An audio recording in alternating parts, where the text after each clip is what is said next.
अगर पुरुषों को अधिकार है तो महिलाओं को क्यों नहीं है? महिलाओं का रोल होता था, शादी होके आई, घर में बच्चे हुए, चौका चूल्हा जिसको कहते थे संभाला। जजेस भी महिला है, वकील भी महिला है, जो जजमेंट दे रही है उनमें भी महिलाएं हैं। एक महिला समाज पूरा इस समय चाहता है सशक्तिकरण। महिला समाज चाहता है हमें समाज में उतनी ही भागीदारी का मौका मिले जितना पुरुषों को मिलता है। आज की महिलाएं पुरुष के साथ कंधा से कंधा मिला के चलती है। अगर एक इलेक्टेड मेंबर ऑफ पार्लियामेंट पहले 100 लोगों को रिप्रेजेंट करता था, आज वहां की आबादी 200 हो चुकी है। कुल मिला के जो कॉस्ट आती है एक लोकसभा एमपी को, सरकार को, वो लगभग 80 लाख रुपए आती है। मोदी जी हार कर भी जीत गए। नमस्कार, मैं हूं आपका हमजुबान संजीव चौहान और इस वक्त आप बने हुए स्टेट पर हिंदी पे हमारे खास कार्यक्रम के विशेष मेहमान हैं डॉक्टर शरद कोहली, भारत के जाने माने अर्थशास्त्री और विदेशी मामलों के तो जानकार। कुछ भी पूछिए, सड़क से लेके संसद तक हर सवाल का जवाब कोहली साहब के पास है। डॉक्टर साहब, स्वागत है स्टेट मिरर में। साथ कोहली साहब। नमस्कार संजीव, आपको स्टेट मिरर के सभी फॉलोअर्स, व्यूअर्स, सब्सक्राइबर्स को मेरा दिल से अभिनंदन। डॉक्टर कोहली, आज हम लोग बात कर रहे हैं महिला आरक्षण या नारी शक्ति बंधन अधिनियम और इसका जो कार्यान्वयन के लिए कोशिश की जा रही थी, आवश्यक परिशेमन विधेयक को लेकर नवीनतम जो अपडेट है वो आप देख ही रहे हैं। संसद, पूरा देश देख रहा, दुनिया देख रही। संसद में वो बिल गिर गया। संविधान संशोधन विधेयक लोकसभा में जो गिरा है 17 अप्रैल 2026 को, लोकसभा महिला आरक्षण के शीघ्र कार्यान्वयन के लिए लाया गया संविधान 131वां संशोधन था। सर, ये विधेयक 2026 सर 298 वोट पक्ष में थे और 230 वोट विपक्ष में। कुछ मतों से ये गिरा है। क्या सर इसका मायने है भविष्य के लिए, भारत के लोकतंत्र प्रजातंत्र के लिए? देखिए, एक जमाना था संजीव जब महिलाएं, आज से 50, 60, 100 साल पहले महिलाएं आपको पब्लिक डोमेन में कम दिखाई देती थी, ना के बराबर दिखाई देती थी। महिलाओं का रोल होता था, शादी होके आई, घर में बच्चे हुए, चौका चूल्हा जिसको कहते थे संभाला। तो ये तो, पर जैसे जैसे जमाना बदला महिलाओं का रोल बढ़ता गया और आज महिलाएं कोई ऐसा जिंदगी का क्षेत्र नहीं है, स्पेस से लेके धरती तक, सरकार से लेके एंटरप्रेन्योरशिप तक, फौज से लेके मेडिसिन तक, इंजीनियरिंग से लेके आईटी तक, कोई ऐसा क्षेत्र नहीं है संजीव जहां इस समय महिलाएं नहीं है। और ये तो सच है, भगवान ने 2 ही जेंडर बनाए। जब स्वयंभू मनु या एडम एंड ईव, जो भी आप मानते हैं कि एक पुरुष और एक नारी है, शत्रुपा जी। तो मनु और शत्रुपा जी जब आए तो उनसे उनसे आगे, तो जब सृष्टि भगवान ने बनाई तो भगवान ने 2 जेंडर्स लेके बनाई। परंतु जब जब पार्लियामेंट बनी तो उसमें दोनों जेंडर का योगदान नहीं था। तो जितनी पुरुष को अधिकार है गवर्नेंस का, लॉ मेकिंग जिसको कहते हैं, लॉ मेकर्स कहा जाता है, पार्लियामेंटेरियंस को लॉ मेकर कहा जाता है। तो अगर पुरुषों को अधिकार है तो महिलाओं को क्यों नहीं है? महिलाओं को पीछे रख के हम चले कि महिलाएं अभी ये अधिकार नहीं रखती। अब विपक्ष ने इसको इसको परिसीमन से जोड़ा कि भाई आप डिलिमिटेशन एक्ट जो है वो लेकर आ रहे हैं, तो उसके साथ जो जोड़ के क्यों देख रहे हैं। उनका कहना ये था कि अब सरकार चाहती थी कि देखिए, पार्लियामेंट, अभी जो नई पार्लियामेंट बिल्डिंग बनी है उसमें लगभग लगभग मेरे हिसाब से 888 890 लोगों के बैठने की जगह है। और अगर हम एडिशनल कॉस्ट लगाएं, मतलब यहाँ से हम 50% मान लीजिए यहाँ पर ऐड करते हैं, 543 अभी सीट्स हैं, इसमें हम 50% ऐड करें, लगभग 271 272 और ऐड हो जाती, तो ये बढ़ के आपकी 800 कुछ हो जाती है। ठीक है, जी अब जी। हम इसके मान लीजिए 270 नए मेंबर ऑफ पार्लियामेंट की हम कॉस्ट भी लगाते हैं। एक एक मेंबर ऑफ पार्लियामेंट, मैंने देखा लोकसभा का जो पार्लियामेंट मेंबर होता है, उसको सारे उसके एमोल्यूमेंट, उसको तनख्वाह मिलती है करीब 35-40 लाख की। उसमें उसका उसका अलाउंस होता है, डेली अलाउंस होता है, उसकी फिक्स सैलरी होती है, वगैरह वगैरह। प्लस जो उसको और फैसिलिटीज मिलती हैं, अपने क्षेत्र में स्टाफ के लिए उसको मिलता है। कुल मिला के जो कॉस्ट आती है एक एक लोकसभा एमपी को, सरकार को, वो लगभग 80 लाख रुपए आती है। मैं सारी छोटी मोटी जितनी फैसिलिटीज मिलती हैं उन सबको जोड़ के मोटा मोटा, तो मैं चलिए 75 ले लेता हूँ, क्योंकि वो वेरी करती है कि वो मेंबर ऑफ पार्लियामेंट कितना इसको इस्तेमाल करता है, कितना नहीं करता। कुछ लोग पूरा इस्तेमाल करते हैं, कुछ लोग पूरा इस्तेमाल नहीं करते हैं। तो मैं 75 लाख रुपए प्रति एमपी का बेंचमार्क लेके चल रहा हूँ संजीव। इसको अगर हम 271 और अगर हम पार्लियामेंट की संख्या बढ़ा देते तो लगभग 200 करोड़ रुपए आती है। तो मैं समझता हूँ ये सर 200 करोड़ सालाना, रुपए। सर ये सालाना का है बता रहे हैं? हाँ, मैं सालाना का बता रहा हूँ आपको। जी। तो 200 करोड़ रुपए सालाना मैं समझता हूँ, क्योंकि मैंने पहले भी जो नंबर बताया आपको सालाना बताया, जो मैंने 75 लाख रुपए बताया साल की एक मेंबर ऑफ पार्लियामेंट की ये एमोल्यूमेंट आती है। सब इनडायरेक्ट और डायरेक्ट जोड़ के मैं बता रहा हूँ, सीधी नहीं मिलती है, सीधी तो 35-40 लाख के करीब होती है। बाकी जो और सुविधाएं मिलती है एक मेंबर ऑफ पार्लियामेंट को, उन सबको जोड़ के तो मैं समझता हूँ 200 करोड़ रुपए इस देश में हमारा 50 लाख करोड़ से ऊपर का जीडीपी बजट होता है। 200 करोड़ रुपए उसमें उसमें कुछ भी नहीं है। अगर इतने पैसे खर्च करके हमें पार्लियामेंट में 1/3 हमारी पार्लियामेंट महिलाओं से होती है, तो जितने भी कानून बनाए जाते हैं देश में, पार्लियामेंट का मेन काम तो यही है कानून बनाना, आपको पता है इनको लॉ मेकर्स कहा जाता है।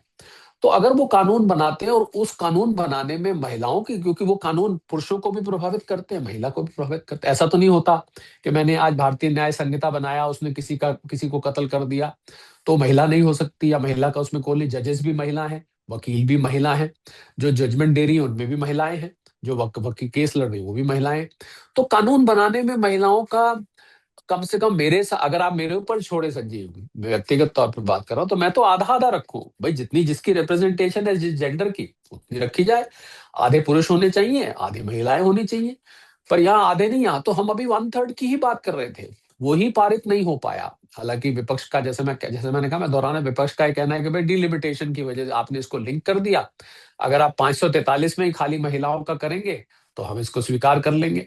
तो 543 में अगर महिलाओं को करेंगे तो वो कठिन हो जाए, क्योंकि बहुत सारी सीट्स ऐसी है विपक्ष की भी और पक्ष की भी, जहां पहले से ही एक परंपरा चल रही है, जहां पहले से कुछ कैंडिडेट्स जिनका अपना वोट बेस बना हुआ है, और एग्जिस्टिंग स्ट्रक्चर को ना छेड़ के एडिशनल सीट्स। और दूसरा सबसे बड़ी बात तो संजीव ये थी कि ये कौन से साल में जब आबादी थी तब ये 543 सीट थी, इसको कई कई साल बीत चुके हैं।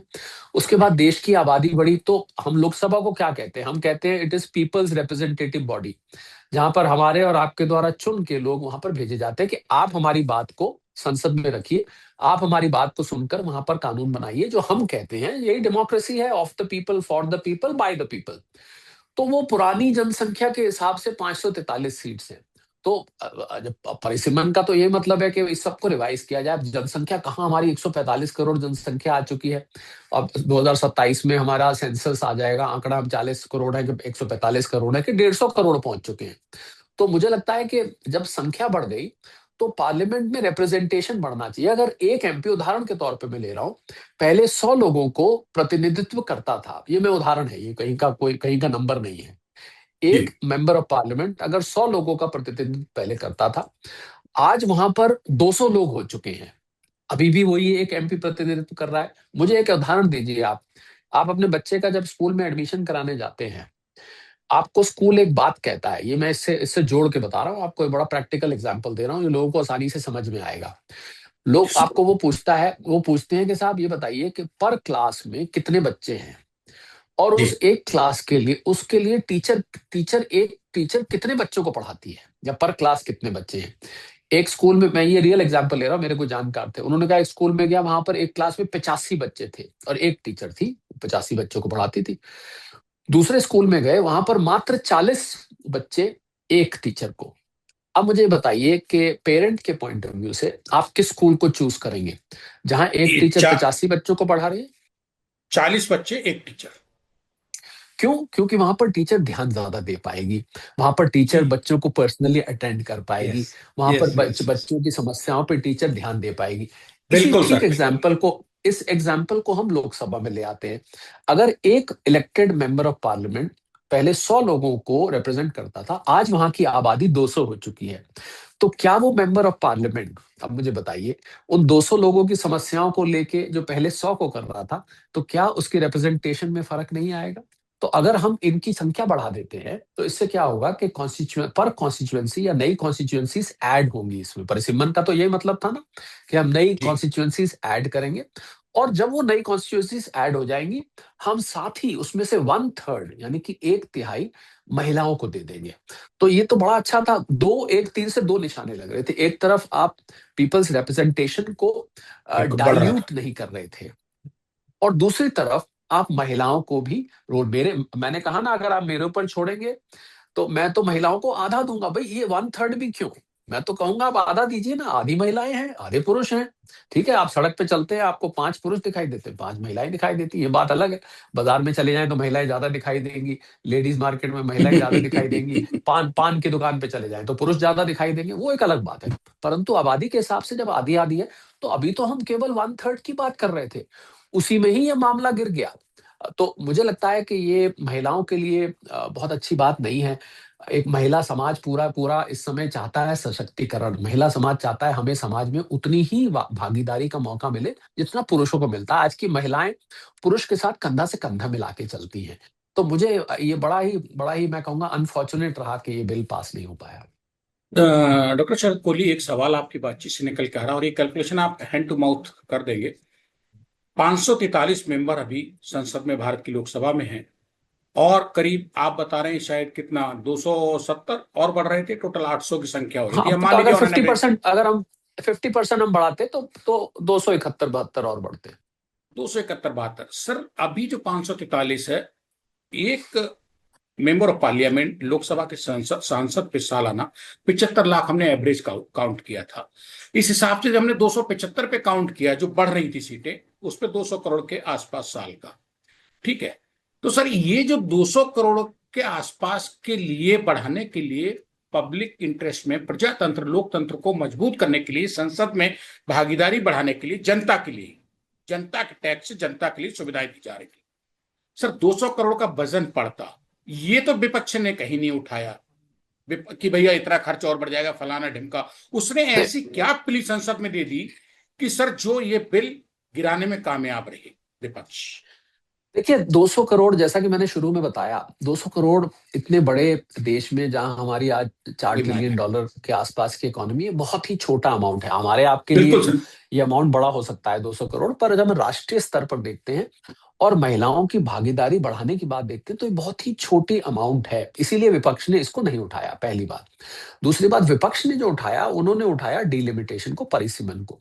उनको ऐसा लगा कि भाई ये इसमें राजनीति चल रही है, और राजनीति चल के ये क्या करेंगे, ये जो नई कॉन्स्टिट्यूएंसीज बनाएंगे, उसमें ये अपने अपने ऐसी जगह बनाएंगे जहां इनकी रिप्रेजेंटेशन ज्यादा है। जैसे उन्होंने यूपी और साउथ का उठाया उदाहरण के तौर पे, उनको लगा कि यूपी में ज्यादा सीटें बन जाएंगी, और साउथ इंडिया में जो है कम मिलेंगी, क्योंकि वहां की आबादी कम बड़ी है, यहाँ की आबादी ज्यादा बड़ी है। इन सब मुद्दों को उन्होंने उठा के इसको गिरा दिया। पर उन्होंने ये ध्यान दे दिया कि इसको गिराया तो, पर इसके साथ साथ महिला आरक्षण बिल भी साथ ही डूब गया, गिर गया। यहां पर मुझे लगता है विपक्ष को एक आघात पहुंचेगा, क्योंकि जब वोट ले, और बीजेपी की आप मुझे सच पूछें तो इसमें जीत के भी हार हुई, हार के भी जीत हुई। हार के भी जीत हुई और जीत के भी जीत होती है। हालांकि मोदी जी ने अपने भाषण में ये कहा था कि मैं इसका क्रेडिट जो है वो आप सबको दूंगा, मैं एक ब्लैंक चेक क्रेडिट का ले लो मेरे से, अगर ये पास हो गया तो आप सब क्रेडिट इसका लेके जाना। परंतु यहाँ पर मोदी जी हार कर भी जीत गए। और पता था, देखिए कॉन्स्टिट्यूशन अमेंडमेंट जब होती है, 131वीं कॉन्स्टिट्यूशन अमेंडमेंट थी, उसमें 66% आपको मेजोरिटी चाहिए होती है, तभी आप कॉन्स्टिट्यूशन को अमेंड कर सकते हैं। इसके लिए कॉन्स्टिट्यूशन अमेंड करना था, डिलिमिटेशन परिसीमन के लिए तो आपको कॉन्स्टिट्यूशन अमेंड करना पड़ेगा। और पता था सत्ता पक्ष को कि ये नंबर्स हमारे पास नहीं है, ये पास नहीं हो पाएगा, ये साफ पता था। परंतु राजनीति के स्तर पे अगर ये बिल गिरा, तो इससे सत्ता पक्ष को सीधा सीधा लाभ मिलने वाला है। अब आगे जो एजेंडा बनेगा, आप सोचिए ना, देखिए राम मंदिर भी हो गया है, आर्टिकल 370 भी हो चुका है, सब चीजें, ज्यादातर जो चीजें थी, जो मुद्दे लेके इलेक्शन लड़े जाते थे पुराने, आप तो बहुत वेटरन जर्नलिस्ट हैं, आपको पता है कि किन मुद्दों पर इलेक्शन लड़े जाते थे। कभी राम मंदिर था, कभी आर्टिकल 370 था, कभी यूसीसी था, यूनिफॉर्म सिविल कोड जिसको हम कहते हैं, वो भी हो गया। अब जब सब चीज हो गई, तो राजनीति में हमें एक एजेंडा चाहिए, हम महिलाओं को आगे लाना चाहते हैं। अब ये एजेंडा बन जाएगा। बीजेपी को एक बहुत बड़ा टूल मिल गया, और कह ही रहे हैं, आपने देखा उसके बाद जो बयान आ रहे हैं कि आपने महिलाओं के साथ अच्छा नहीं किया है, आप महिलाएं आप पर गुस्सा निकालेंगी, महिलाएं आप पर नाराज होंगी कि आपने महिलाओं का हक छीना है, ये कहा जा रहा है। अगर 1/3 महिलाएं पार्लियामेंट में होती, तो आप सोचिए, कोई भी आप जब बिल पास करेंगे, तो आप महिलाओं की डिबेट होगी, महिलाओं से ओपिनियन लेंगे। तो लॉ मेकिंग में महिलाओं का रोल आज की तारीख में बहुत ज्यादा है। इस समय मात्र 75 एमपीज हमारे लोकसभा में महिलाएं हैं। सोचिए 543 में से मात्र 75। ये तो जबकि आधी आबादी, आप कहते हैं कि लोकसभा आपका आपका रिप्रेजेंटेटिव बॉडी है, लोगों को, लोकतंत्र को रिप्रेजेंट करता है, लॉ मेकिंग, तो कहाँ रिप्रेजेंटेशन है? महिलाएं तो है ही नहीं वहां पर। भाई महिला वोटर भी पुरुष को ही वोट करती हैं। पर अगर महिला वोटर महिला को करेगी और कुछ सीट आरक्षित हो जाएंगी महिलाओं के लिए, जहां पर सभी राजनीतिक पार्टियों को महिलाओं को ही खड़ा करना पड़ेगा। जब अगर ये पास हो जाता तो ऐसा होता जी। कि उन सीटों पर केवल महिलाओं को खड़ा करना पड़ता, वहां पर पुरुष, तो वहां से तो महिला जीत के आती ही आती। तो ये मुझे लगता है ये गलत हुआ है, और विपक्ष को इसका खामियाजा भुगतना पड़ेगा, क्योंकि अब सत्ता पक्ष को एक बहुत बड़ा ये मुद्दा मिल गया है। इसीलिए मैंने कहा कि मोदी जी हार के भी इसमें जीत गए। जीतते तो जीत जाते ही जाते, उनको क्रेडिट मिलता ही मिलता, बाकियों को भी मिलता, पर सबसे ज्यादा तो सत्ता पक्ष को मिलता। पर अब मुझे लग रहा है कि ये हार के बहुत बड़ी जीत हुई है। ये विपक्ष ने गलती करी है यहाँ पर। मतलब सर, विपक्ष ये सोच रहा है कि उन्होंने बिल गिरवा दिया है लोकसभा में और उनका झंडा बुलंद हो गया है, लेकिन वो अभी पैर के नीचे की सोच रहे हैं। बीजेपी और मोदी के लिए ब्रह्मास्त्र अगले लोकसभा चुनाव के लिए मिल गया है, और यही महिला रिजर्वेशन लोकसभा में, इस पे खेल हो जाएगा, बड़ा हो सकता है। कांग्रेस ने बहुत छोटी सोच रखी है, कहीं चूक गए हैं तुरंत हंसी खुशी हासिल करने के तसल्ली के लिए। आप ये कहना चाहते हैं मोदी जी बैठे बैठाए जीत गए हैं, बिल हारा है, बिल गिरा है, मोदी जी और बीजेपी नहीं गिरी? आप ये कहना चाहते हैं? कैसा देखिए, आपका? 12 साल में पहली बार कोई बड़ा मुद्दा, चाहे 3 तलाक था, आर्टिकल 370 था, जितने भी मुद्दे सरकार ने 12 साल में बड़े बड़े मुद्दे लेकर आए, वो सब के सब पास हो गए। आपने देखा ही था, 12 साल में पहली बार कोई बड़ा मुद्दा गिरा है। और आप क्या समझते हैं, सत्ता पक्ष को पता नहीं था कि हम इसमें 66% वोट नहीं जुटा पाएंगे? उनको पता था कि हम नहीं जुटा पाएंगे, पर उनको ये भी पता था कि अगर हम इसमें गिर भी गया, ये हार भी गए, तो ये लोग अपने पैर पर कुल्हाड़ी मार लेंगे। तो मुझे लगता है एक बहुत बड़ी राजनीतिक चाल में यहाँ पर विपक्ष फंस गया, और विपक्ष ने अपने पैर पे कुल्हाड़ी मारी, क्योंकि महिलाएं, आप 1 मिनट के लिए आप और मैं महिला बन जाते हैं। 1 मिनट के लिए, ठीक है, अजीब सी बात लगेगी सुनने में, पर 1 मिनट के लिए आप संजीव से संजीवनी हो गए, मैं शरद से शारदा बन गया। ठीक है, अब मैं वोट देने जा रहा हूँ, जा रही हूँ, अब मुझे जा रहा हूँ नहीं कहना चाहिए, 1 मिनट के लिए मैं जा रही हूँ, आप और मैं। अब जब मैं बटन दबाऊंगी, तो मेरे दिमाग में ये बात रहेगी कि भाई यहाँ पर महिला आरक्षण, मैं महिला हूं, मेरा रिप्रेजेंटेशन कहाँ है? मैं तो किसी सोनलाल मोहनलाल इनको वोट देने जा रही हूँ। तो मेरी जगह अगर रजनी देवी खड़ी होती, सुशीला देवी खड़ी होती, तो मैं उनको वोट देती। महिला मेरे दिल की बात समझ के पार्लियामेंट में रखेगी। तो वहां पर वो बटन दबाते टाइम, और इस बात को, ये सबसे बड़ा प्रचार का मुद्दा रहने वाला है आने वाले इलेक्शंस में। संजीव, आप इस बात को नोट कर लीजिए, वापस आ जाते हैं हम, पुरुष बन जाते हैं जैसे हम थे। डॉक्टर शरद सर, हमारा चलते चलते एक सवाल है छोटा सा, वो आपकी कैलकुलेटिव सवाल है। इस टाइम आपने बताया जो 543 मेंबर ऑफ पार्लियामेंट लोकसभा सदस्य हैं, उनमें 75 महिला सदस्य हैं लोकसभा में, सांसद। और अगर आने वाले, अगर ये पास हो जाता बिल, तो सर कितनी महिला हमारे संसद में और रिप्रेजेंटेटिव के तौर पे, सांसद के तौर नहीं, पे फिर तो हो? फिर तो फिर तो जो 800, अगर संख्या। 800 कुछ हो जाती है, आठ संख्या की बात करें तो 800 कुछ, 271 और 543 को जोड़ लीजिए, मैं कैलकुलेटर ले लेता हूं, उसमें से 1/3 यानी कि 271 के करीब जो है वो महिलाएं उसमें हो जाती, ऐसा मेरा मानना था।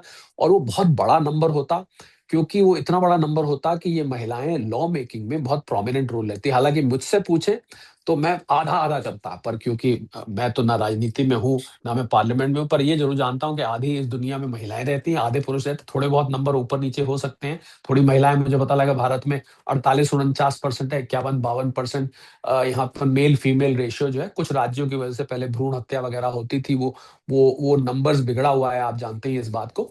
परंतु मोटा मोटा हम आधा आधा मान लेते हैं, तो करीब करीब 270-275 महिलाएं पार्लियामेंट में होती अगर ये पास हो जाता तो। पर अब तो हो जाता, तो अब तो वो पुरानी सर, बात हो गई। अभी 75 तो हैं, हम 75 को 75 लाख से पर एनम गुणा करें तो ये कितना कैलकुलेट होके आता है? और अगर हमारे वो 270 भी होते, अगर ये बिल पास होता, तो हम पे आर्थिक रूप से, हमारी संसद, हमारे देश पे प्रजातंत्र को मजबूत करने के लिए कितना खर्चा आता है? ये अहम सवाल है, कैलकुलेशन आप बता सकते मैं देखिए, खर्चा 75 महिलाएं जो अभी हैं, उनका मात्र खर्चा कितना आता, मेरे हिसाब से मात्र खर्चा होगा उनका 50-60 करोड़ के आसपास। इन 75 महिलाओं, तो सभी सभी पार्लियामेंटेरियंस का आता है।